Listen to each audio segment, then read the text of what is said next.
Private. This is the War on Comics. I'm Colin. I'm Omar. We're sending them off in style, baby. We got the Cerebus. Even if you're this deep, you've seen 15 volumes so far. This is the big 16, the last day. All of this for one sad day. Incredible. Just give tee them up. How do you feel about this as the closer? I thought that long gone are the days of a Star Seal, right? So like this is a as a Star Seal is like his world. Right. We're just living it. This is this space right here. We're just living in Dave Sim / Cerebus' world, and there is some intense ideas in the back, man. Yeah, buddy. Dude, there is some. I know we're gonna get into some of them, but there is some stuff that had me kind of like digging into. What's that one? The greatest story ever told? Yeah. Like what's that, all that kind of shit? Yeah, man. Some stuff you might need to take a shower after reading. Yo.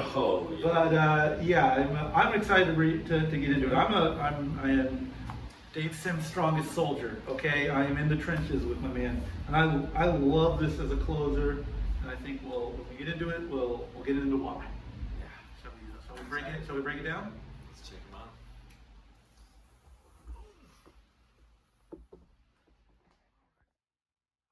So we're ending the journey. So you like this as a closer? I think that this was the closer that he had in mind. Yeah, I am for investing 300 issues of comic into it. It's a big ask of how you end something satisfyingly. So if it is not just like a total flop, are you a Sopranos last episode guy? Yeah, I haven't seen it in a long time. But it's fun. Like it's like some people like to hate on Right. the ending of Sopranos. I can see why. I'm fine with that. I like it as an ending. It has to end somewhere, and I think this is maybe a little better than that. But it's definitely not like a disappointment. What it was, Seinfeld's last episode. That's a big one, right? That's a huge. Yeah, that's like that kind of bittersweet where you. I hated how good it felt to end that show. At some point you just gotta cut it off, and this is a respectable send off. But we start with old Dave's theory of everything. The last one was Later Days, right? Yeah. And that was like, I'm critical of this. I was critical of this. This is Dave's theory of everything. We're going through like we're still in the Bible shit. I don't know what to do. Yeah. There's no nicer way to put it. I'm lost on this stuff, man. I'll just be the first to say, like, I'm too dumb to understand what's going on here. We're bringing in, like, this will give you an idea of what you're looking at. These annotations, and they're tying, biology in with his, like, this version of Genesis, and it's kind of, I don't know what to tell you, man. It's just like stoner thoughts. It doesn't. I mean, as someone who doesn't really know what's going on, like it doesn't do a good enough job communicating to the layman, I guess you would say. I think so. Yeah, And this is going over my head a little bit. I am a big old layman, and I'm trying so hard, Dave. I'm trying really hard, buddy. Like, trust me, I've given it a few rounds. And the annotations, what do you think about the annotations on there? Well, these I think you should read. Like, try just reading these. I would go as far as to say, because like, I don't know what stuff of this is actually from what version of what creation story, and I think my beef with his Genesis or his his Old Testament breakdown was like it wasn't a good format of Cerebus dictating to Woody Allen stand-in character, how Yahweh and God were different voices, and who was talking to who in the begets and all that. It's like, regardless of interest, because I will ride for if Dave Sim is interested in something, I'm interested in it. I'm interested in his interest. And I think that comic, that chunk is the only real failing of Cerebus, in the sense that, like, if you want to talk about this stuff, you got to figure out a different format to tell it. Yeah. There's tiny illegible text, which we're falling into here, you know, like, and I think this is a little bit better in the sense of at least there's visual semblance. This had flow. This was comics language. Right. And like, this is traditional comics language, whereas like the Woody Allen stuff, like, You're just looking at pages of text. yeah, it should have been a Reed's reference or something. You know, it's... Or I'm not going to tell him what to do, Right, but like, yes. you know? It didn't work for me. This stuff Yeah. doesn't work for me either, but at least it's nice to look at, right? Yes. You love to see... It's beautiful. Everything is rendered with that, like, just 100% fucking gas. You know, they're Yes. going full on, even to the end. Like A this lot of kind Gerhard of stuff. action. Yeah, man. Wow, what Photo a references. what a guy that dude. Like Gerhard. God damn. Y'all are doing it. Yeah, this is Yeah. this is so again, I'm fucking checked out reading this stuff. It's like two things. I guess that's partially my beef is that there's like I can't really focus on like Bible talk, Yeah. you know, like peradventure, if blood be so great, being as blood doeth claim, thou shalt thereby have dominion over the image of God, as hath been the desire of all springs from the beginning. And I'm picking a random ass chunk to read here, and these are like, I don't know. Again, I'm a dope, whatever. I'm a fucking picking up a comic book here. You know, I can't focus on this stuff. So it's like two things I can't focus on. One is Bible talk. Two is like proper scientific jargon Right. about atomic structures. It gives that this kind of lingo. This like I don't know if you guys are familiar with that concept of like early on colleges to differentiate themselves started using difficult language, more okay. like complex language to kind of over explain things. And that's in the dumbest format. But this language I think like came from text like this. Right, yeah. And I mean, if there's an argument to read the King James Bible, that is it, which is, in other words, you know, the people who wrote, you know, Shakespeare or whatever would have been reading the King James Bible. Right. So this, as an influence of style at the time, and, you know, on poets, on all that stuff, like, the King James Bible is cool in that regard. It's also fucking hard to read. Like, I don't know, maybe I'm just making myself sound really fucking stupid, but like, you're telling me you can read these chunks of text, you can read, so that whoever and it's fucking hard to read. Yeah, man, this font is awful. However great the increase of males and females there might be in the waters and upon the earth through their multiplying, even so shall blood multiply with them and wax hot within them. Like, you can read What the hell does that paragraph after paragraph of that and be like, yes, yes, yes. And then down here, where it's at least in plain English, you know, Dave Sim is a great conversational writer, you know. Right. I love his, like, the back matter of all these for that reason. But he's being conversational about atomic mass and, like, you know, Big Bang Theory stuff.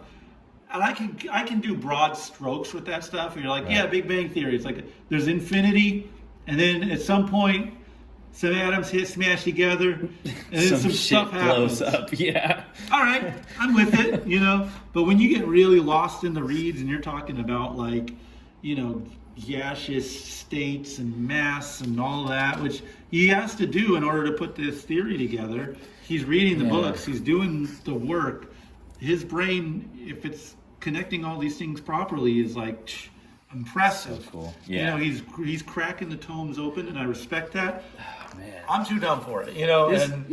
This is some like looking behind the curtain kind of shit of like, I think that acid trip or even the bar, you know, shenanigans, I guess, that they would get to over the years. I think that takes a toll on somebody, and if you're like a loner, right, the loner-isms that happen. just the gears turning too quickly, you know. Boom. You know? Yeah, people can't keep up with what you're talking about And sometimes, you know. Yeah, and you know that's yeah. I don't think he has at this point. You know, he's elbow deep into prayer and solitude. So the con, you know, he's been kind of exiled from the con circuit more or less.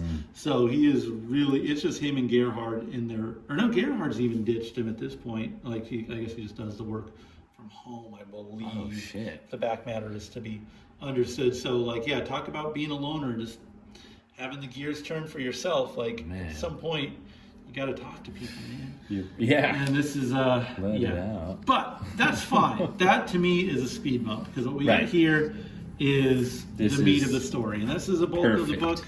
And again, this is a character you've been following for years and years now, and this is his grand send-off. And I think there was a lot of play in later days when he's locked up with the three wise fellows or whatever, Right. with pacing and kind of like taking a lot of time with you know, panel to panel, and kind of ultimately getting to like a really agonizing like molasses pace that his comics are going at, which I know is him sort of like entertaining himself with his craft, you know? And I find that stuff to be, again, I find that book generally irritating in that regard. But I think he finds a really good balance here, and he puts it to use in the story in the sense of like properly communicating the struggle of having a really old, degenerative body, you know, where he's trying to get down, and there's just every little ounce of movement, like either has a little you know, that comics lingo here, and all that kind of stuff. The formula is on these next couple of sequences, I feel like, are perfect. Yeah, perfect. He's trying to, you know, the way his mind is going when he's kind of feeble. That's the conceit, is that he got all of that theory of everything stuff delivered to him in a dream, right? So now he's waking up and he's got to write it down, which I like it. But of course he's faced with the difficulty of being aged, and like looks great, you know, like this Sharpay kind of, just, if you're going to make a character old, you know, given how young he was in those early issues, it's like great seeing this like droop and sag, and I don't know, the general feebleness I think is communicated so well.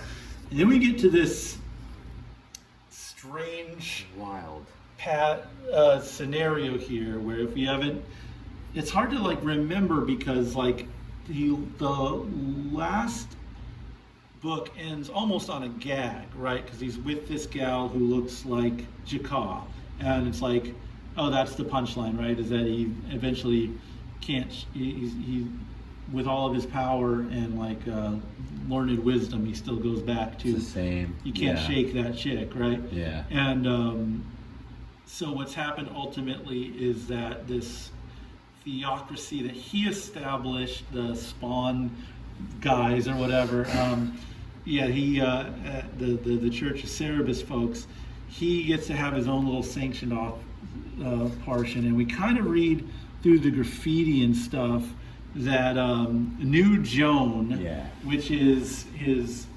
old, which is the girlfriend that he was with in the last one, has become kind of the dominant theology, and his last little bastion of his sanctuary is sort of like walled off here. But we're kind of seeing the degeneracy, I guess you will say, of this liberal world that Joan has ushered in here. We'll get to some of that because I think there's some more biting material later. One of my favorite panels of the whole series. What's it? He's questioning. He's cursing in his head. He gets smitten by God. He gets smitten. It's so funny. Yeah, we're kind of learning about the in-between years, I guess, of the later days and the last day, and so this guy that he's working alongside with, so when did he come into the picture? Gerhard, No, or Oh, this is This is like some space. Yeah, he's just like right? some. Basically, he's talking to the guy, one of his secretaries of sorts, or someone that's been kind of set to take care of Cerebus, or like attend to him more or less in his age, and he has to also kind of he's protecting Cerebus from enemies of the Book of Rick, etc. While also kind of making sure Cerebus doesn't get out and run around, and he isn't let loose on the world. Yeah, so it's it's a good gag where you only kind of hear about him through the door. Like that shit. Yeah. Yeah, he has kind of a competitive relationship with him as a caretaker of sorts. That's again fun to read, and you also kind of get the sense of how difficult it is for Cerebus at this point in his life to really do anything, how limited he is. Yeah. This shit as a means of communicating, like brain fog. Yeah. Brilliant cartooning. Fading out Gerhard's backgrounds, who of course is, I think in some of the back matter, he talks about just how bonkers he goes in just having to sit and draw this room from every different angle, similar to the bar the Cerebus was stuck in for those couple of phone books. And we're seeing him raising his son, Shep. Such a sick ass name for him communicating his stories to him, talking about all his old friends and buddies. I like how we go this narrative structure instead of like going from the beginning. Right. We are going like in the opposite direction. You're kind of getting fragments, and it's sort of from an unreliable narrator too, because his brain is failing, but he's recalling this stuff, and it's like, I think that's such a accurate means of communicating what it's like childhood memories can be, and like when you look back and like, oh, I had such great times with that guy. It's like, maybe in your mind you did, but the reality might have been a little different. Yeah, and so there's a lot of talk about prayer. I mean, I think that's one kind of cornerstone of Sim's theology, or his relationship with God, as it were, is that he's just like, just pray. Prayer is very important. And that's just on a personal level. I think he talks about how significant that is in his life. And once he started praying, that had like a big effect on his belief. And I think he went like, he's described it as like some version of Islam, which is like, the 5 prayers daily, to Mecca. So he's locked in that regard. And I think his Cerebus is similarly sort of has this sense of obligation to pray. And I think, he's talking to Dave, is telling him to pray, I believe. The other voice, right? Yeah, good old Dave making an appearance again. And he gets into that. Gets into his prayer. It goes in deep into like the random ins and outs of story here. Like, there was one I thought, like this did happen, right?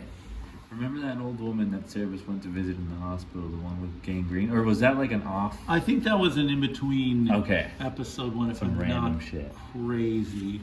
There was one where I was like, was that something we saw, or was that just is this all made up in his head? Right. Well, I think there's, it kind of, I mean, he talks a lot about his old friends and the old wise fellows and all that. And it's, I don't know, interesting to see this as a way, even at the very, very end, he's still world building. We're still getting the lore fleshed out. And like, it's like another layer of this world. Like, it changes. The world keeps changing along with the people in it. And it doesn't make it too explicit, and it's not ultimately that important. Right. Kind of glossing past these like what's the word, procedural issues that Cerebus is trying to get around the room and, get some scatological humor for you. Oh, yeah. He's trying to shit, but he's all constipated with cheese. Come on. We're not It's so, just fun. We're going to get into particles and like story of Genesis and all that, but you can also have a little poo-poo humor. Why not? Oh, man. I mean, when you're this old. Yeah, and I think it's like, I don't know, this is a character you spent so much time with, and I don't know, we've all had that experience of like having elderly relatives and sort of seeing what they go through, and it's a very, if it was just this and there wasn't the big story that kind of rears its head and plot that comes into effect, I would say, hey, that's pretty fun. We just get to spend a day with them, but Like in retirement. yeah, now this is some of the I've this is some weird. Yeah. So this is he's kind of trying to remember where things went wrong with his son, and this is this music festival issue. I think, I don't know. I have just my own bias kind of creeps in, because I think it is really, as time goes on, it gets this instinct gets worse. But I think kind of the lowest, most disgusting thought you can have is like kind of wanting to make other people's lives difficult. Yeah. Or wanting to make things difficult for people that are not you. Yeah. Yeah. Like, and especially when it's people who are, struggling or have trouble. Like right now, as we're recording this, we're still in a government shutdown and people's SNAP benefits are all messed up. These are people on social benefits, and it's like, it's just, to not have compassion over that, is vile. And I think there's a lot of people right now kind of celebrating in a disgusting way because it's not them, Totally misinformed people too. They just like these vulnerable people in our society that need the help. Right. They absolutely need a hand, because right now it's horrible. And to, celebrate other people's misfortune, I think is probably about the lowest so shitty. Instinct you can have as a person. And I think the abortion issue, to me, there's zero shades of gray or nuance available to it. It's like, if you're a man, as Dave Sim is, as we are too, and you are concerned about a decision that a woman has to make, and you want her decision to be made more difficult. And to say even women, it's really, we're talking about poor women here, because of course the wealthy are never affected in the same way. So it's not even accurate to say being pro-life is anti-woman. It's anti-poor woman specifically. So I have just more and more contempt for that, especially as I see this instinct kind of come into play more in our culture lately, where it's like, I don't care if it's like immigrants or trans people seem to be a lightning rod for this right now, or it's like, you don't get what you want, like neener kind of is how it really boils down to. So Sims, I don't care how backed up by the fucking whatever, little book you like to read you are, if you think you're ideologically sound with this stuff. But it's a sore spot for me, I guess, that I just cannot forgive or glaze past. But ultimately, Cerebus, the character, is, of course, devoutly, I don't know what the term? Yeah, he's devout, I guess, or he's anti-abortion, and this is like a pro-abortion festival, and they didn't tell him it till the last minute, so he came out and basically, after it was revealed, my fetus dead or alive, which I will acknowledge is a funny gag. He's like starts screaming at everyone and making a scene. It's like, I can't believe I let you guys get away with pushing this crap, and it's like whatever. It's a plot device. It's within the world. I don't care. But I guess the problem is it's like so not a plot device. Right. It's such a weird insertion of this idea. Yeah, and I guess it's not necessarily weird. I mean, they pulled this back with the kind of like abortion route in not Story of Rick, in Jakah's story, and that was played as like this horrific thing because Jakah, aborted Rick's child. Yeah. And the drama. Yeah, and so it's not like this is the first time we're hearing about this in this world or whatever. It's fine as a plot device. Maybe I need to get over myself. Maybe I'm grandstanding here. I don't know. But either way, I can't look at this stuff as like especially given the culture we live in now and the climate of things now, in the post Roe v. Wade world, where this is just like some little throwaway gag here. Yeah. It makes me feel gross. I don't like it. Sorry for annoying everyone, but that's the case here in the story. Is that Cerebus is sort of the liberal world of the new Joan and her frontier, and she's of course related to his family, is part of what has divided him and his family, and him and his kind of walled him up. It's, I guess, well, we'll save the kind of the moral of the story till then. It is kind of interesting, I guess. His take is. It's just like and I know that we'll get into it, but like on that subject of like the hiding behind his ideology, it's like it's a weird indoctrination to put on other people, right? Like you want to follow these rules in life, so you think other people should follow them too, right? And they have to. And you're gonna make them. It is that like you're imposing it on them. Like it's just that weird It's a different view on the world, because I know a bunch of old timers that are like this. Yeah, for sure. And again, I think it, in a lot of ways, I'll always be of the mind that it's just recalcitrance. It's just like this unwillingness to change and shift and pivot, and that is always feeding that instinct of things were better then.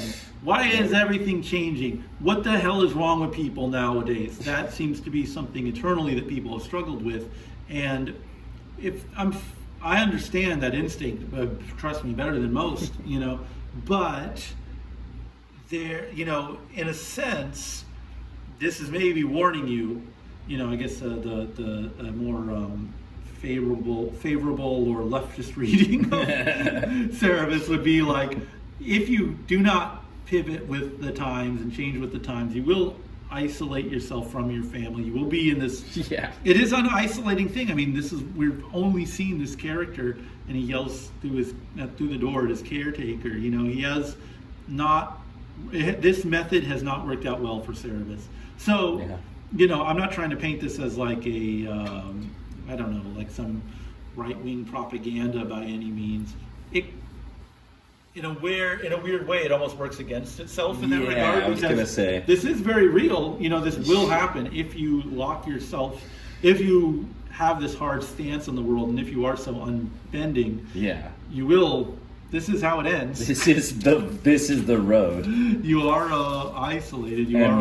We've kind of seen it step by step in like with each phone book. Right. Man, this stuff though is some of my favorites, because I think he's doing is that not Ditko, but it's very like Looney Tunes, bongs his head on this thing. I want to say I don't know if it's at this point where he's trying to hide away the theory of everything dream that he's gotten. These are tributes to some cartoonist whose name I'm unfortunately spacing on, but one of these like World War II cartoonists. Yeah, like the Matt. Classic fucking characters here, and they're the ones standing guard at the sanctuary. So crazy.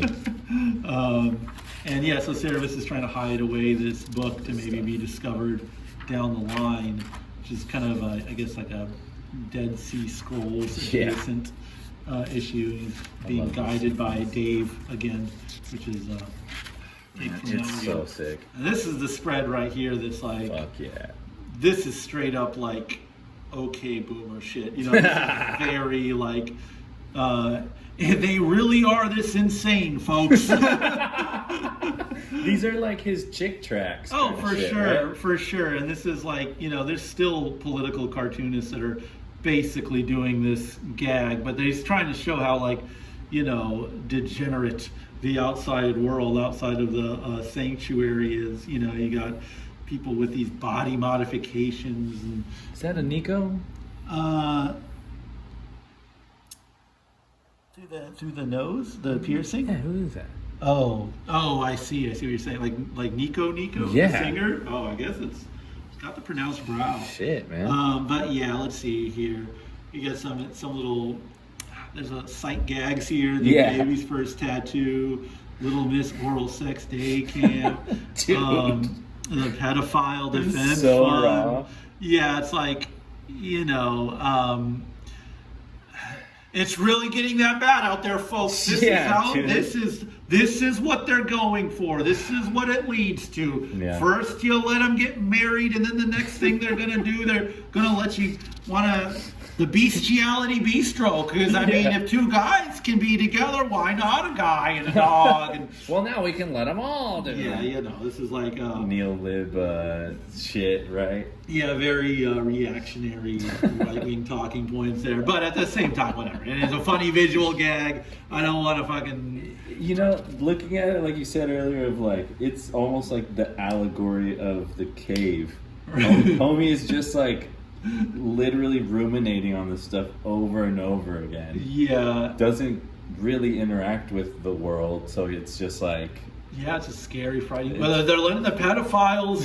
That's what's next. That's what's next. I'm telling you. Yeah. And it's like, I don't know. It, like, again, I'm Dave Sims' strongest soldier. I'm out here. I'm loving the craft. I love his work. I think he's a great mind, and I'm very happy that someone he has the guts to like share these like fucked up visions of the world. It's like, you know, in the same way that Robert Crumb was just so comfortable talking about like every weird horny thought he's ever had, to a point where it's maybe uncomfortable to read, and maybe a couple of those little bad boys you could maybe keep holstered. a little salacious on there. You don't need to whip them all out, you know. But hey, he did it. His body of work is his body of work. And you know, I was thinking about that because Robert Crumb did the illustrated book of Genesis too. I wonder what came first. What an interesting like place to be at older. When you get older in life as like a masterful cartoonist, you're like, let me tackle the Bible. Process the great works, I guess, right? Something like that. So, Damn, what were you? Was that 90s? I want to say it was early 90s. So, yeah, way before this. But I don't know that Interesting. Sim was looking to him as a means of. Yeah, They're it so doesn't. different. His like, I think his pathway towards the like from the back matter, I think his pathway towards like this greater being kind of thing. Like I think we see the like looking back into the phone books, we see it as early as like I think even phone book like Church and State 2. There's like that kind of section where he's talking about. Is that where he's talking about the void, like form and void? Oh yeah. Well, I mean that one's I think that one's pretty later. Is that there's later? Like the masculine, the male light, and the feminine void. And then, but that didn't seem religious to me. It just seemed like, oh, this dude definitely took a god dose of acid. Or went through a bad divorce, depending on your perspective. True. Yeah, no, but that's very different than like, you know, pedantically going over the book of Genesis. True. So he's on his own thing. He's on some other shit. So this is not just, you know, Dave painting doing this weird world building. Here's his dream. God's speaking to him in the dream. He's screwed. He's toast. The ship is sunk. Yeah. They're letting him know what he's in for as he's about to meet. So there's I don't know if we've gotten to this point yet, but basically they want him to. His son is coming to visit him. Yeah. But he's not allowed to see him because of a lot of bureaucracy, and Dave's great at doing that bureaucratic stuff. That is definitely there in church and state, where they got to secure the votes from the different places, and he can make, when he's on that stuff, he's on that stuff. And this way of communicating through the door with his caretaker about whether the such and such committee will allow this visitation with his kid. It's so wild, and it happens on pages and pages and pages. It takes a long time. Jeez, we're almost at the end. Yeah, and I love reading it. I think again, just brilliantly paced. Yeah, the specifics of basically like the French are blocking him, and he needs to see a supervised visit because he's afraid he's going to molest his kid.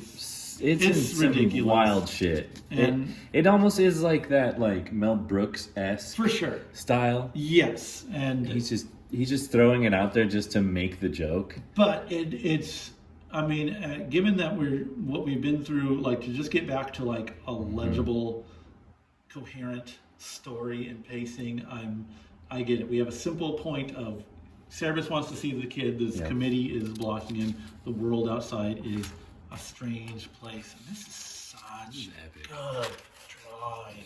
This is one of the people from the beginning of the Gates. We got the old man and his little his child bride.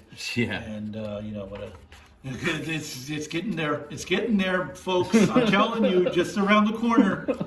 It's that bad. It's nighttime, and this to me is the God tier. This is I can reread this segment over and over again. I have read it multiple times. I will read it again multiple times. I think it is as much grief as I'm giving a lot of the chunks of this tail end of the story.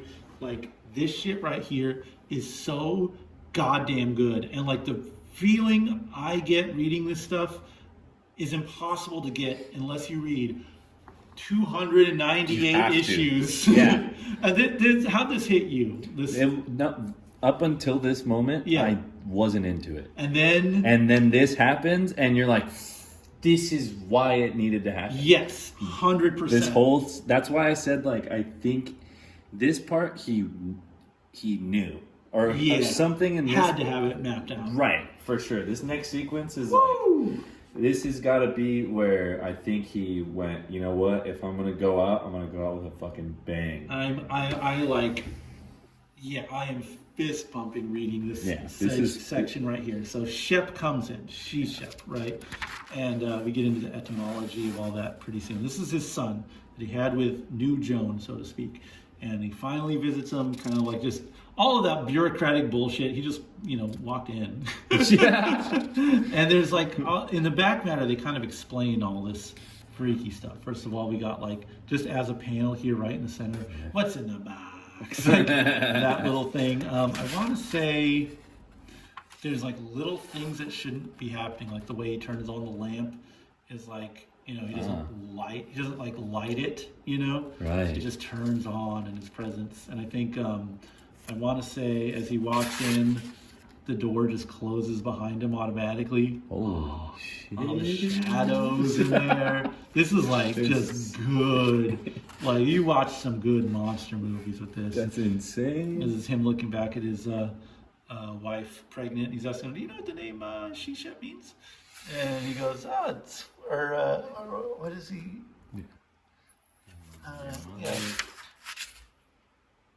So he calls him Shep. He goes, well, yeah, I used to say Shep because I couldn't say Shep as a kid. You know what Shep means? He's like, beloved of God. And he goes, no, mother, it's actually Egyptian, which, boom, Egypt exists in one panel. And brings him in to the fold. And it means living symbol. Fuck.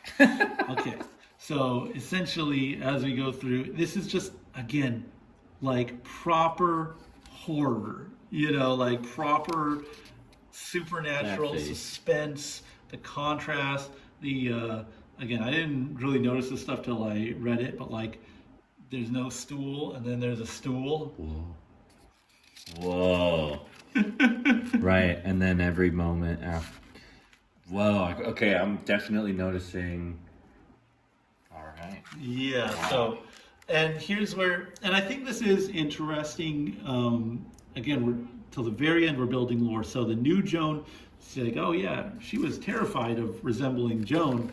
Really, it was Jakar. And he's kind of like correcting him on this pedantic stuff. Little shit, yeah. And he's like, so when you first were on the river and you saw the thing of Rick, why are you saying Joan wasn't there or my mother wasn't there? And he's like, well, it wasn't. It was Jakar, which we know. I think maybe that's what you were talking about. Yeah. That was in Going Home. I think we saw the whole riverboat sequence. We know that it was Jakar, but like they're kind of playing with history, which is how history works. It's like this narrative that kind of shifts over time and gets recorrected and is kind of like this nebulous entity, and it's like, especially with religious texts, characters get turned around, timelines get skewed, and that we're seeing this happen in a story that we read is like very effective in communicating that idea and like how myths get built and how details get shifted, and there's this micro version of this where he's kind of recounting like his childhood memories, and this whole early chunk in the book he's like, oh, we would go fishing all the time. He's like, that happened twice. So it's like everyone's stuff is messed up, like the whole narrative of like this is how reality is. The center will not hold. That it is consensus in what's real and all this stuff, Especially in this kind of closing, like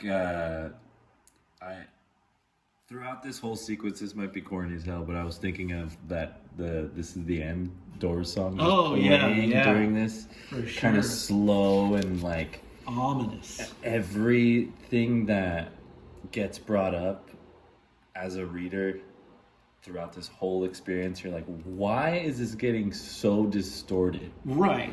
Like, and that's, I don't know of another way to do it where you have you create a narrative that people have read so much of, that's so long, that's so fleshed out, and then it's like this great trick of saying like, look, we can distort look at how the reality of this world has been distorted within one person's lifetime, and inevitably you start thinking about how things have been distorted in our our histories have been changed around, characters flipped around, which is, I guess, is a big part of Dave's interpretation of the Bible, how Yahweh and God are these separate entities, and it's like, I don't know, he's cooking. He's kind of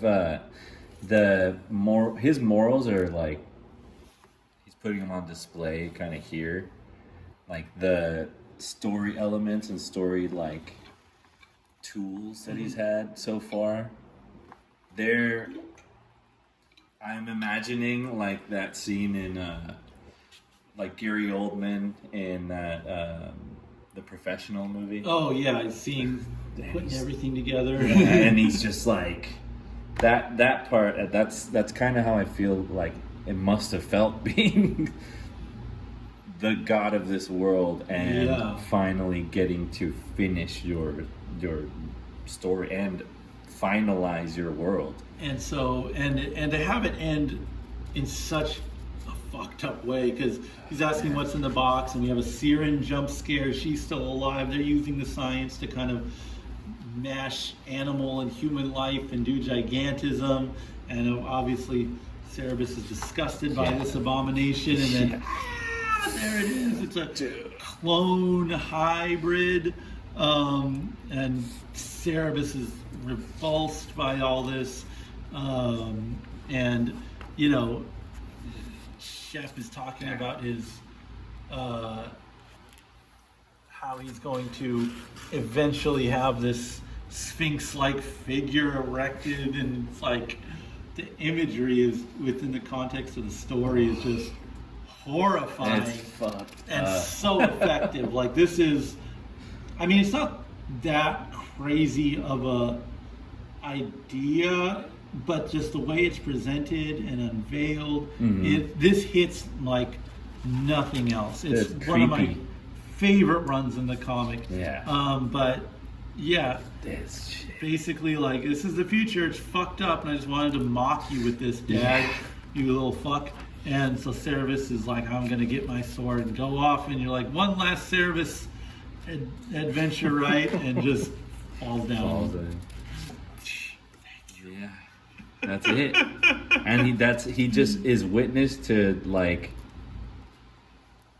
That's what he's leaving behind. Yeah, the You know? horror of the future, and just This is so fucking gnar. and again, if you've been along for the journey the whole time, you know what each of these panels is from. It's all, you know. This is this is Seinfeld meeting all their old people they ran into. You know, him getting fat, him getting skinny, the whole nine, right? Soul fades away, blasts off. We get the whole the crew is back, all of his people. That's, you know, I wonder, is the albino in this one? Because oh yeah, there he is here. Which I don't know. I guess he was supposed to be a figment of the imagination, but I don't know. Whatever.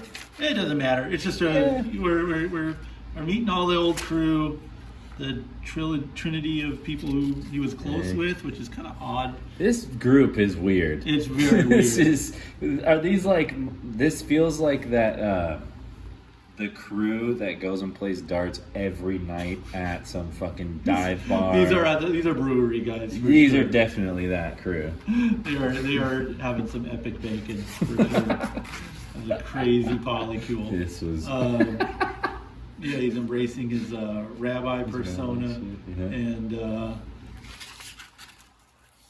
he's going into the light. And this is It's. Yeah, I think he did it so well. yeah, and this is how we're ending with Cerebus going to heaven? Question mark? Because I mean, there is a follow-up series called Cerebus in Hell, which is kind of a gag strip, I guess. So. I like that it's kind of ambiguous. Yeah, hell, you know. You Like, know, is it heaven? Is it hell? What an idea! You may very well have ended this 300-page epic on your main character going to hell. and even I read it as like maybe he's even saying, or maybe this was my take on it, or what I hoped he was saying was just like it just ends. It just ends. We are pro-ambiguous endings over Right. here, you know. Right. I love that we can have this question. It's not necessarily like, and they lived happily ever after. This is, you have to have a little, you have to be comfortable with this, these gray areas here. Right. This is a great space. I think this was the spot to end it on. It's so good. And it's, you see this whole life, 300 issues, centuries in their time go by. I have this experience reading this every time where I'm like, I want to go back. I want to start the reading. I want to reread it. And I'm reading like the first half of the book. I'm like, all right, maybe I've finally gotten enough. But But by the time I get to the last panel, I'm like, I want to pick it up again. Oh, through this book for sure. You want? Oh, man. I mean, you have the urge to go back? Dude, I found, actually I forgot it, but I found the first phone book out in the wild. Really? Yeah, I bought that shit. I didn't matter what, I had all my tip money. I was like, dude, Let's I'm go. down. So I got the first phone book. I'm looking for the other ones now. Man, So yeah, it's so bizarre to me. I never have an experience like this where I finish reading it. It's at such a scale. I mean, because this is how many months we've been at this. we have been at this for almost. I mean, we took a little break here, but Yeah. you know, I guess it's months, at least months, because this was 16. I Yeah. would say. and we've been chunking it out once a week, and then obviously some lag time. But to Yeah. have so much time with this book and to finish it, and you're not just like, oh, thank God that's over. Instead, Yeah. you're like, yeah, I'm gonna Page 1. Let's go. Let's go. Yeah, it's so almost bizarre, and this is kind of why I wanted to like share this book with you, or like force you to read it, because it's like, am I fucking crazy, or is this like the best shit ever? Dude, it's this like, no, thank you for throwing this in there as like the long form, because this is something, and I think I've said this a bunch of times. So like, it's just, people talk about it, the Cerebus series. They recognize it as like it's a work. It's a work of like, art. Or, I don't know. It's maybe treated as like, oh yeah, there's like this Cerebus, and then Teenage Mutant Ninja Turtles happens, and this gives way to Bone and Elf Quest or whatever. But it's like it's almost like a stepping stone towards other things. Yeah, or like interesting as a concept, but they're not really engaging with it. Right, and that's how it's been treated in like the comic circles I know of, like that I like talk with.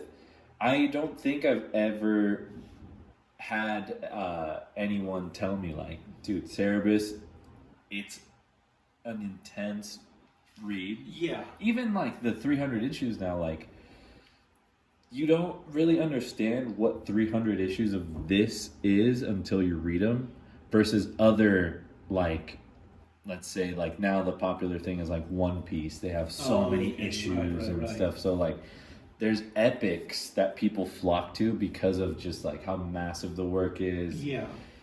But they're not like this. This is completely unique to itself. Yes. Dave Sim gave this character life and like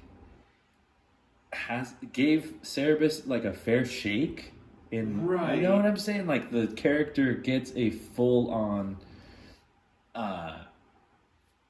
like deep dive, and the world is there, and there's no shortcuts, like in the sense of, I don't know, I say like with Spider-Man, right? It's like, well, you smart comic guy, you can just read the C. Ditko issues, which are like, 21 issues or something like that, and you're like, yeah, that is like really a good, just great comics. But it's like, you can kind of get little cheat codes like that, or like this run of this guy, or like, Frank Miller's Daredevil. No one's requiring you to read the early Daredevil stuff, Yeah.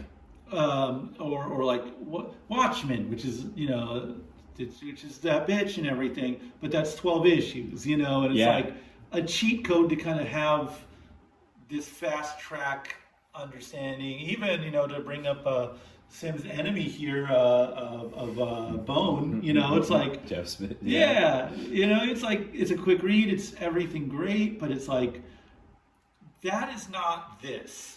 This is not cool. It's not fun. Like, you will not be able to like make more friends or have good conversations with people. This, in fact, may give you negative riz at parties. No, if you bring it up. I don't tell people about this comic that I read over and over again. I think this is round 5 for me. No exaggeration. Of the whole run? Whole run. Yeah. I just keep going over and over again. I'm sure 6 is coming maybe next year or so. I don't know. Man. But like, I there's very few comics that I have gone through that many times over, and I have nothing to do with this energy. There's nowhere to put it. There's no Cerebus. The Cerebus fandom is this, what we're doing right now. The population, these guys right now. And I've read, I got the Dave Sim Conversations book, where he's like, it's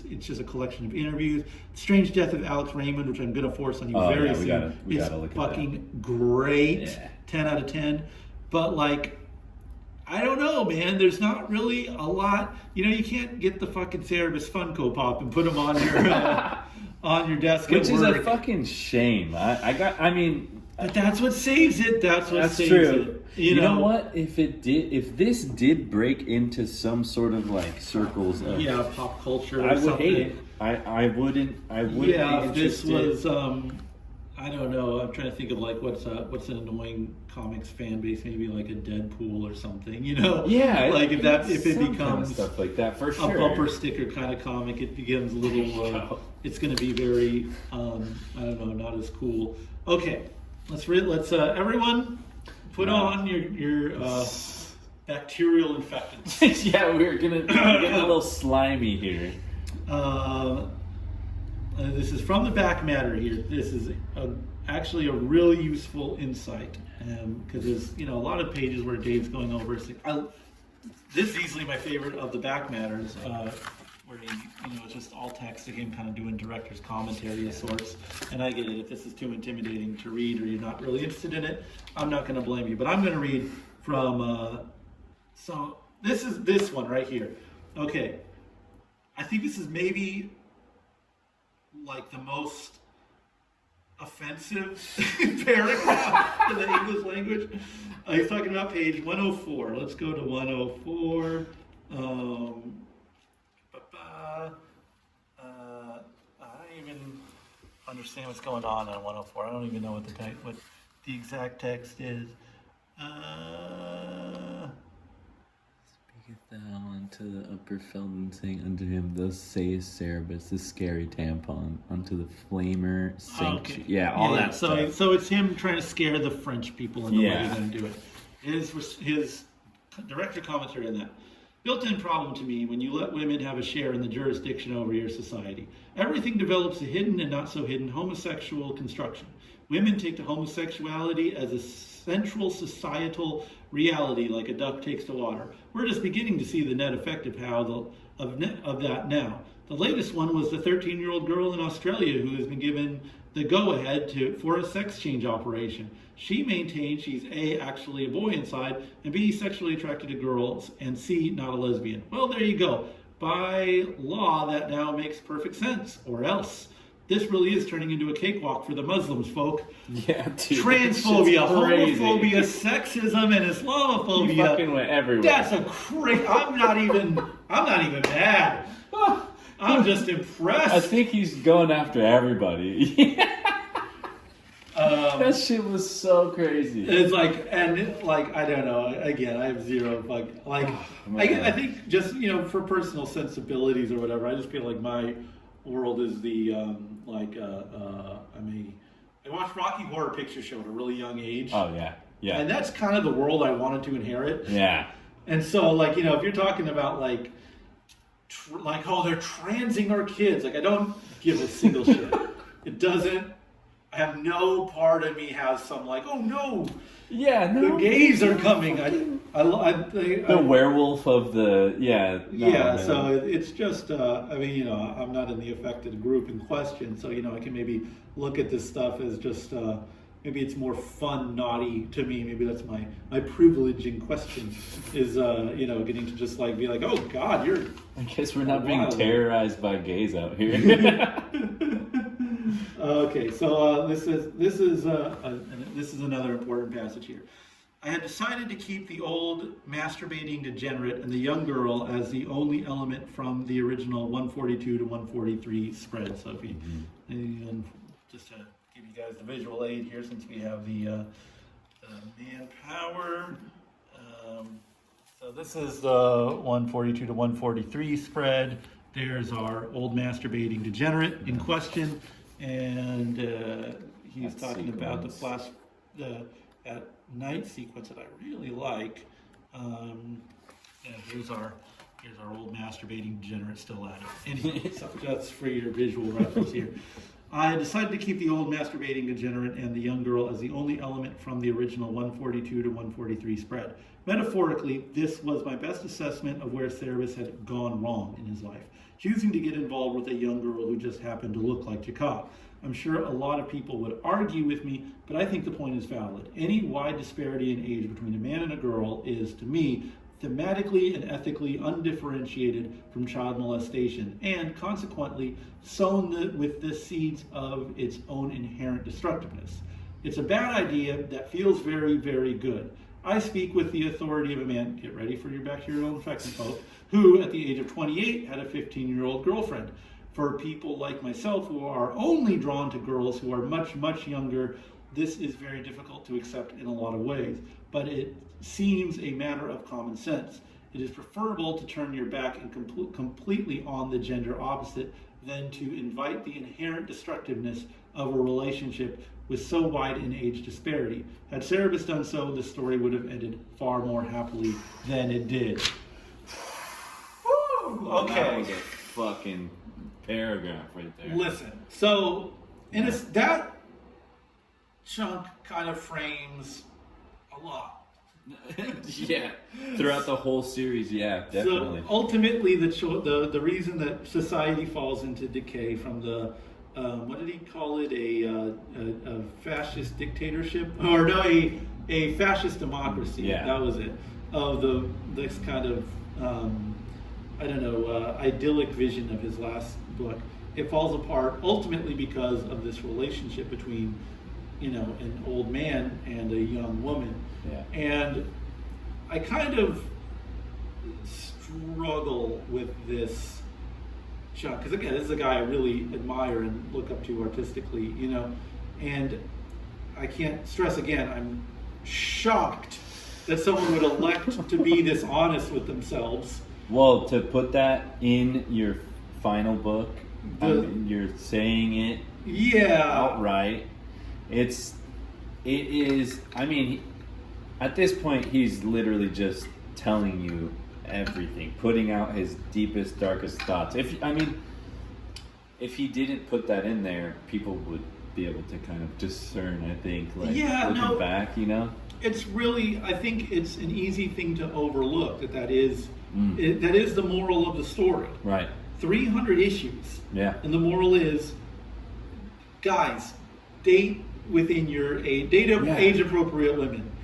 And looking back, it kind of centers around that shit. Every single phone book, in that, like after Church and State 2, is it? Yeah. We start getting into like those kind of, Jakka's story, I guess. Yeah, I mean, she's at least like an adult woman. Right, he's an adult man, and he's fixated on her. But yeah, the woman is, the fixation on women, the one-itis, I think they call it, when he's so obsessed with her, is a downfall of him. So it's like, those themes definitely are there, but to put an age-specific thing on it, it's really, again, I appreciate the honesty, and it's something I think about a lot, because as I age, I feel like my taste in women kind of grows with me, and like I see saggy skin and like just what a middle-aged person looks like. When I was a kid, like cellulite was like, and now I'm just like, that's what bodies do. Yeah, that's real life. And there's a lot of people, I think, that have this mentality that are just maybe dishonest. Mm-hmm. And I think us as a society, we're dishonest about it too, because our only response to this is like, you're a fucking creep.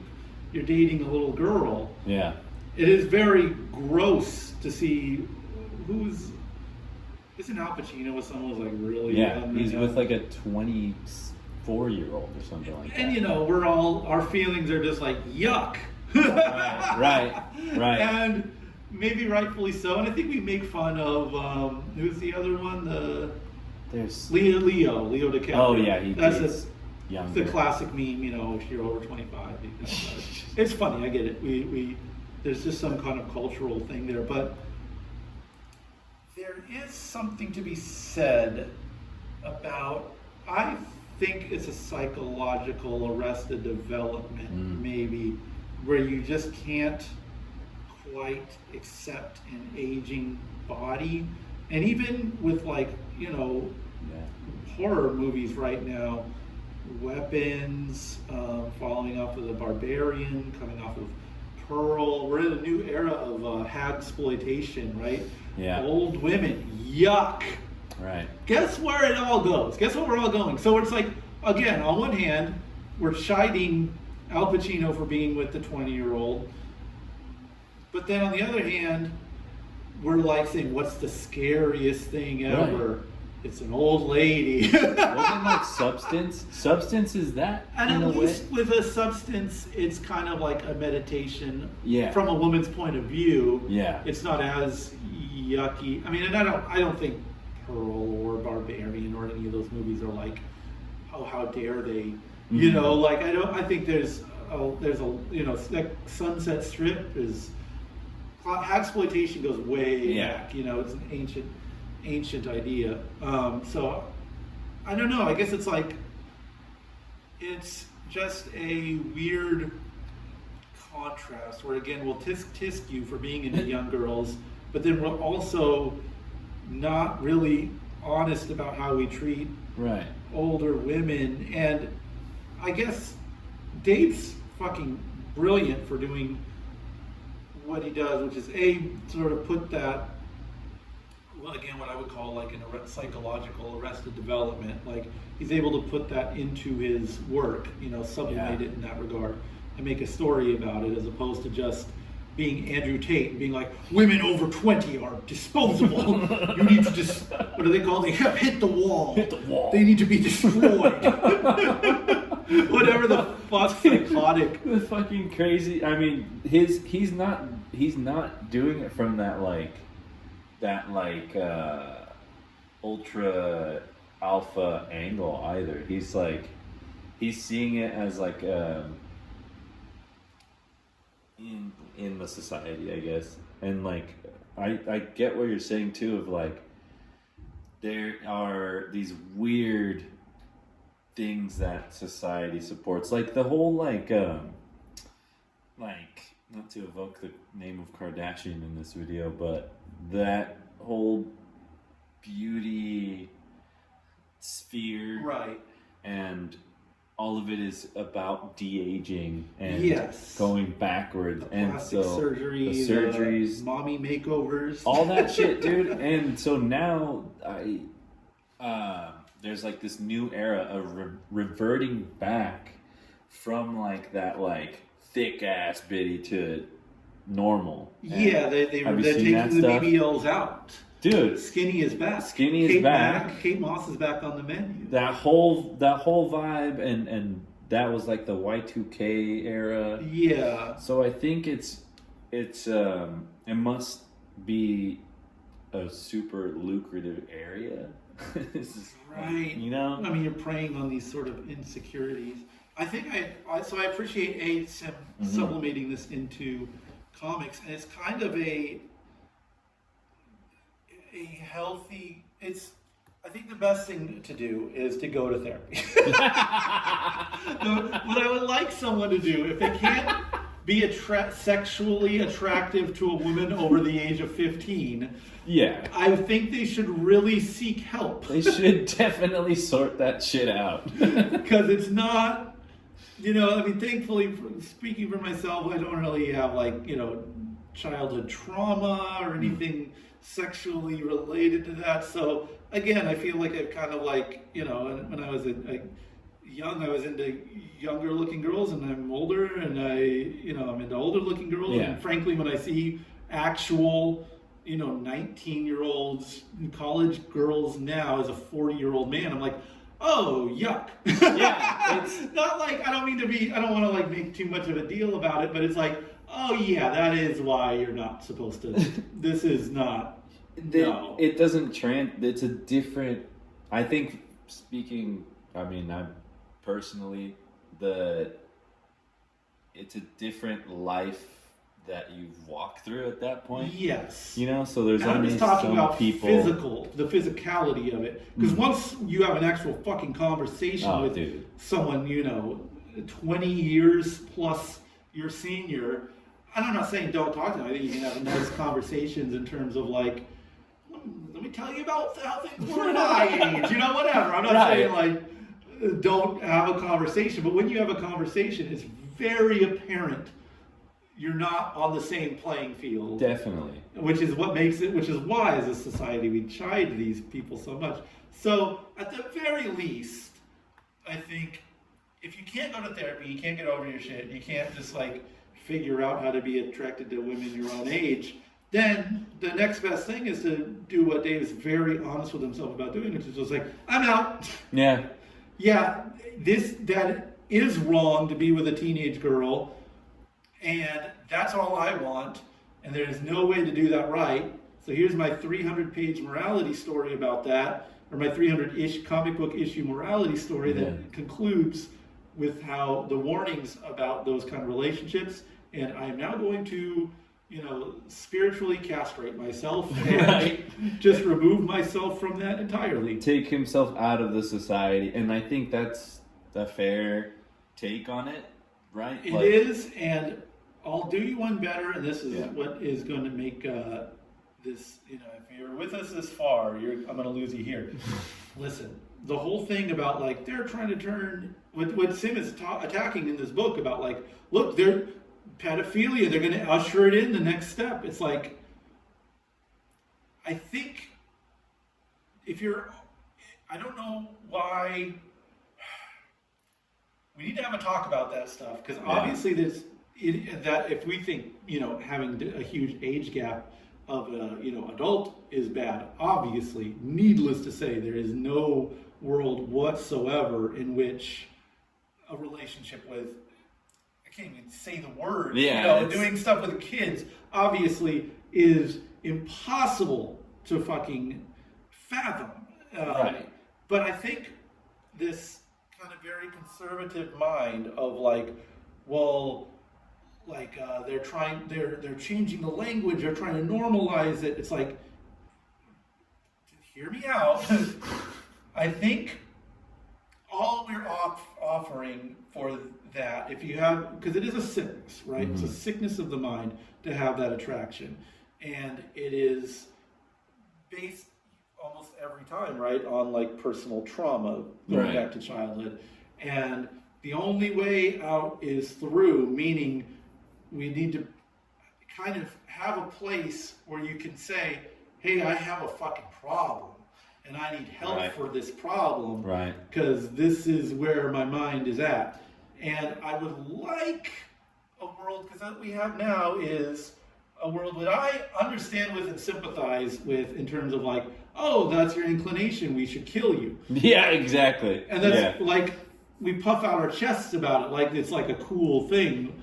But it's a very antiquated, I think, way of going at things. They're kind of, if we have the goal here of kids not being hurt and having that be a 0% goal. Yeah. Because that is all there, that's the only option. Yeah, to for get to sure. 0. What we're doing now isn't working. Right. Because it's not at 0. And I don't know if it's getting better or worse. I don't look at the stats, but it ain't good. If it's 1, yeah, exactly. It's not good. If it's still going on, it's awful. And the kind of the stuff he's chastising here, this like quote unquote, the way it's framed is like, well, look, gay marriage, and then they're gonna let you have sex with kids. It's like, no. But I would like a place and an infrastructure where a person can kind of be like, yeah, I'm fucked up and I need help, and they can have something. And right now, it is just, again, why, if you have those thoughts in your head, would you ever say them out loud? Yeah. Sim, again, I applaud his honesty because he's saying it out loud and he's coming to the conclusion. And I don't know, I think, if you can apply that same logic to this other group that, you're sort of like, God, it's so nasty because they use it as a pawn, actual human suffering, right? The worst kind of tragedy you can imagine. It's used as like a pawn in a weird political game where it's like, we have to eliminate transgenderism from public life because it's going to lead to pedophilia. Right. And it's like, it gets to this point where you can't really assess. It's not based in a reality, and I feel like it diverts shit into, like, it's like we're using the energy wrong. Right. Like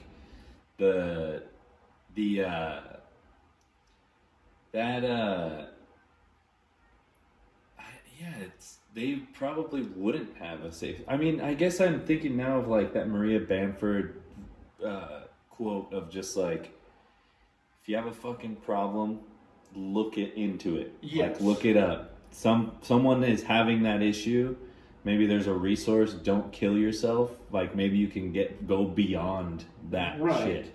And there's a lot of resources for a lot of problems that people have, except for that one. And I guess, you know, there is an extension to what Dave's saying here. I don't think is wrong. Where he's like, once there's that drastic of an age gap, it's basically child molestation. You know, I don't think he's entirely off base there, but it's like, I would like there to be a world in which people can get help for these things, and I would much rather a world where people just suffer in silence rather than inflict this pain on other people. Of course, but I would also be nice, I guess, if there was a world in which there was a path to recovery or help, and I don't think that happens. We're so far off of, you know, that. In terms of like getting people to the idea of like normalizing or accepting this as a disease it's just a bridge too far. So I think hopefully again these people go Sim's route and just suffer in silence and celibacy. But again, it would be nice to recover. One last quote here. Jesus, we went too far. I think we might have gone too far. I mean, no. There's this whole series is like a gray zone, right? You know? I mean, like, because I've so let's. There's like the thoughts that I have on like cannibalism, I guess, too. I'm just going to flip through some. Let's already happen here. We still got some talk. This is just going to be. Think of this as like a screensaver of sorts. This is from the Cerebus covers collection. While we go through these guys, I haven't seen while we talk about cannibalism and Cerebus and just like these kind of like. In the public that we're in, and like society, if you're trying to have a proper society, there's definitely things that are like antithetical to that. And those things like maybe cannibalism and you know, even like let's just even go, there's some like tribal aspects that are off, but I don't know. It's definitely like what's that called? Like a taboo subject, right? For sure. And I don't have sympathy for the people in that sense, but I get what you're saying of like I wonder if, you know, like Finland and shit, they're like have treatments for serial killers and stuff. They've been seeing like these therapies that like actually change people's brains. Right. So I don't know if there's stuff going on like that, or if there's even room for empathy in that kind of regard. You know what I mean? Like it's such a. I personally don't think that killing somebody is ever. Or I don't know. Well, I think it's an admission of weakness on the society's part. I think anything that we would deem worth execution over, murder, I guess it's just murder now, right? Yeah, I would just say it's murder. So and I have this, by the way. This was my first Cerebus book I got. It's I think one of the ones where he faced a lawsuit over. No way. Yeah, I think this trilogy right here. Sick. That one and this one. They're like, he puts these three out back to back. Fuck yeah. And at some point, Marvel's like, dude. What a badass. I want to say the lawsuit just kind of ended at that, where they were just like, dude. And he's like, all right. You know, and of course, you know, free speech champion, he was like ready to go to the mattresses over it. Right. And I think at some point, everyone just was like, it looks bad if we sue you, and it looks bad if you capitulate. So let's just call it a draw. Yeah. Don't put out 3 issues in a row like this, okay? Let's not test They things just that much. gave him the check a little bit, the G check. Yeah, that's exactly what I think it was who was the editor at the time, the guy that no one likes? Oh, the tall dude with the kind of like Yeah, marks. yeah. Oh man, Jim Shooter. Jim Shooter, yeah. Jim Yeah. Shooter just kind of gave him the old G check. So good. So these covers I haven't seen because we've been doing the. I love phone books, all yeah. of the chess elements, by the way, throughout the whole story. The chess pieces and how they're played all look Right. like correct. They look like they're parts of sequences. I wonder Yeah, if I mean, anyone's he's looked put out through that so kind many of stuff. like what do you call it? That one's dope. It's hard. Yeah, he's put out so many like built games that just work Yeah. within universe, Yeah. God, such a cool Mick Jagger. So yeah, guys. I mean, this is Cerebus right here. Taking a stroll down Yeah. memory lanes when things were simpler. I'll read you this last quote here because I think this is sort of a good summation of the end days. He's talking about that all that Sphinx stuff. That's amazing. Such a good Frank Miller Batman, right? Yeah. With the reference. Damn. I believe that we've been up here before. That is, that there are ancient civilizations whose every trace has been eradicated, which attained to the sort of medical and genetic know-how that we have. And as soon as the Marxist feminist sensibility began to dominate their society, they began happily churning out the sorts of monsters and hybrids that we see in the Egyptian hieroglyphics. I suspect that the earliest hieroglyphics depict the later erosion that takes place once these abominable thresholds have been crossed. That is, I believe that Egypt, in the earliest records we have, and that is, I believe that Egypt, in the earliest records we have had, become an essentially lower than bestial culture while retaining the residue of more advanced technologies that were probably a mix of science, alchemy, and the sort of perverse disciplines which interest Alan Moore. Whoa. Fucking shots. Alan Moore just fucking catching fired. strays. A guy who's generally portrayed as pretty positively in these stories. I thought he was a big, like a fan. Yeah, for sure. But I think at some point you get so Bible-y and, ultimate. I mean, Moore has, if anything, a libertine. Yeah. He's pretty having the multiple girlfriend situation. God, that's so cool. This is awesome. Yeah. These are crazy. The real. Yeah, just shifting to photographs, Lifestyle. which it gets really deep into Whoa. later. I think at one point I was trying to do Scroll out. these after each phone book, but I think we fell off a little bit. It fell off. Such a good sketch of This is that crazy character. cool. I guess they didn't give her a full. Did they not give her a full panel? Jeez. I don't love this collection as a.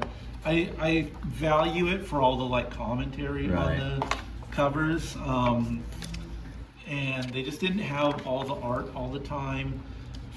So it's. Is I it don't know, like I guess I would. incomplete, or is it It's complete Yeah. enough. This so moment was cool. badass.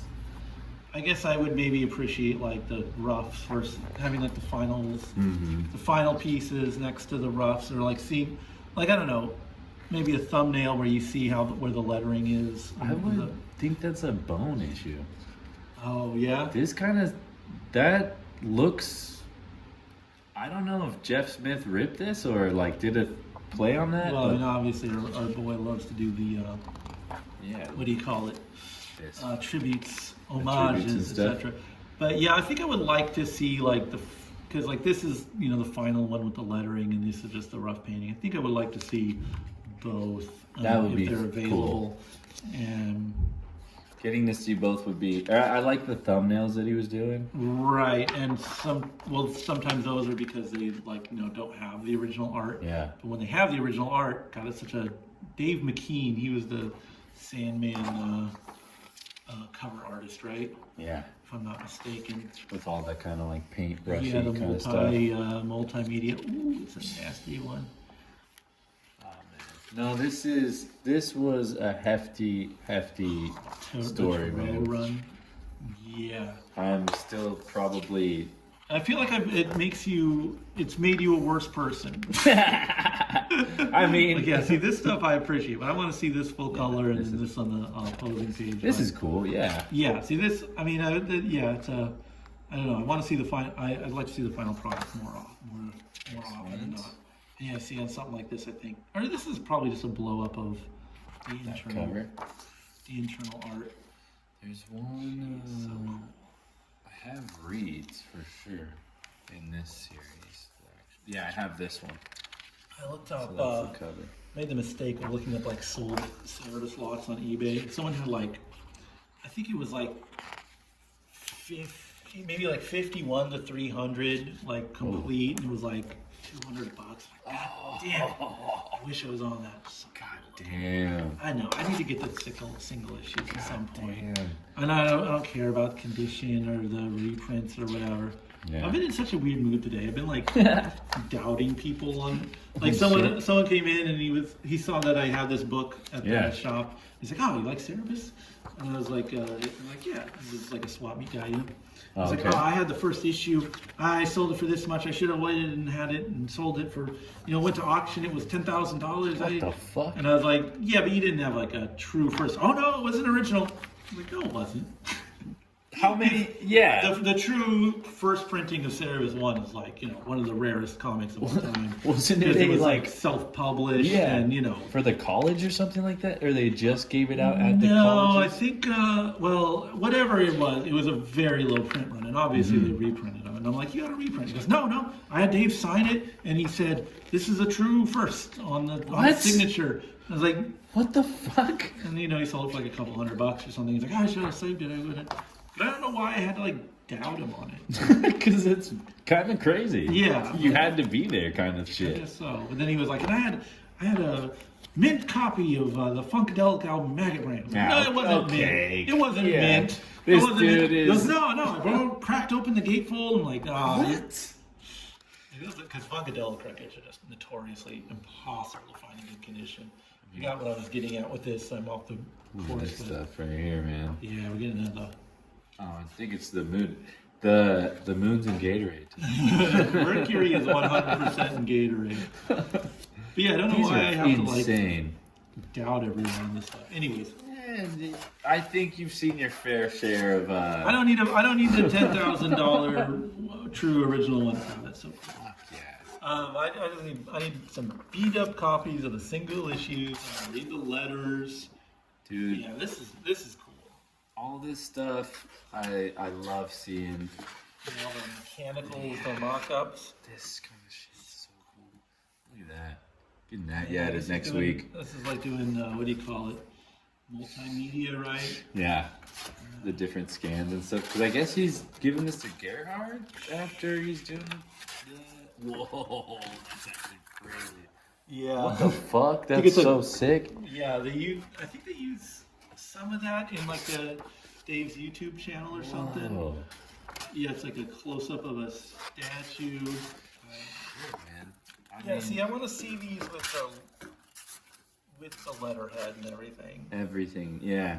So this is like Gerhard. I kind of see he's talking about like Give me the the room notes. and shit. Yeah. Yeah. Yeah, this is. I mean, it's just something to look at. I know, but it's all these commentaries are really useful and interesting. Boom. This is. Damn. That's the end. 300 fucking issues. Wild way to end. Such a passive image, And Nothing really, dynamic. really like with that emphasis of like, boom, Yeah, it is done. it is done. We shall. And as Cerebus has ended, We so ends our very discussion. well to How the long is it? We were making people work on this. this is an hour 30. This is a fitting set. This is We did it justice. Can be watching Dracula this one time. Ah shit. I just watched Superman. Oh, the new I one. want to talk to you about that one. Yeah, All but right. dude, I gotta hit the head, and we'll Yeah. talk about Blast this Superman one for 4 hours. Off camera. All right, listen. Thank you for watching our Cerebus run. And never has this been more accurate than now. What do we say? At ease. At ease. Like, the Jon Favreau stuff, I feel like actually has good intentions. Oh, like the Marvel MCU stuff. Like the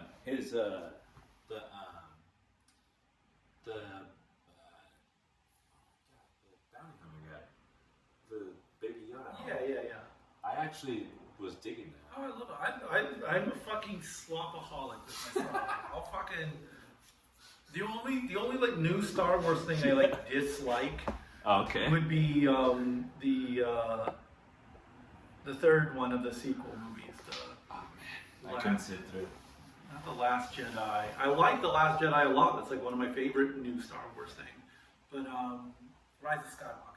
That's a fucking bad movie. That is the only thing I would say is bad. Like Solo, a Star Wars story, is bad. It's a bad Star Wars movie, but at least it's like it's a space train robbery. There's fucking the Lando Calrissian's trying to fuck a robot. Like it's chaotic. It's stupid as fuck, but It's I'm a low fine bar. with that. That's how low my bar is. Where I'm like, yeah, fine. That's cool. Passable. Yeah, I watch those Disney Plus shows. I'll gobble it up, bro. Yeah. But Rise of Skywalker was a bridge too far. And the Baby Yoda shit, that was fucking a lightning in a bottle. Amazing fucking everything. Those first 2 seasons are great. I'm looking forward to the movie. Me too. I'm gonna gobble up the slop. I just want to see a fucking any Star Wars movie in the theater. Put it on the fucking theaters, you goddamn cowards. Theaters. We would go. Are you looking? You're not looking green, brother. Oh shit. Am I green? You're green now. You're good. Okay, I'm green. You're green. Shit's pointed at my